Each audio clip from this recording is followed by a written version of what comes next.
কচুরলতির সাথে পুঁটি মাছের তেল ঝাল এই আইটেমটা বরাবরই একটা হিট রেসিপি।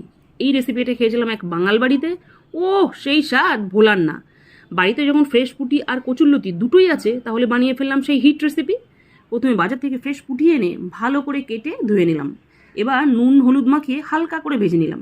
এই ফাঁকে কচুরলতির খোসা ছাড়িয়ে ছোট ছোট করে কেটে ধুয়ে নিলাম।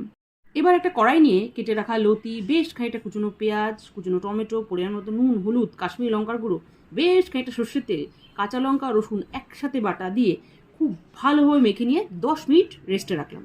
এবার গ্যাস জ্বালিয়ে কড়াইটা সোজা বসিয়ে দিলাম গ্যাসের ওপর। চাপা ঢাকা দিয়ে কিছুক্ষণ পর ঢাকনা খুলে একবার নেড়ে চেড়ে আবারও ঢাকা দিয়ে দিলাম। এইভাবে লো হিটে কিছুক্ষণ রান্না করলেই কচুরলতি প্রায় 90% সেদ্ধ হয়ে এলে এবার ভাজা মাছগুলো ওই লতির উপর একটা একটা করে দিয়ে সামান্য পরিমাণ জল দিয়ে চাপা ঢাকা দিয়ে দিলাম। কিছুক্ষণ পর মাছ আর লতি প্রায় সেদ্ধ হয়ে গেলে ওপর দিয়ে ধনেপাতা কুচি দিয়ে গ্যাস বন্ধ করলে রেডি কচুরলতি দিয়ে পুঁটির সেই তেল ঝাল। এবার দুপুরবেলা গরম গরম ভাতের সাথে একটুখানি পুঁটির ঝাল নিয়ে ভাত মেখে মুখে দিতেই মনে হচ্ছে অমৃত খাচ্ছি। লতি তো মোমের মতো সেদ্ধ হয়ে গেছে, প্রত্যেকটা মাছের পেটে ডিম আর সাথে ধনেপাতার দারুণ ফ্লেভার, কোনো কথা হবে না।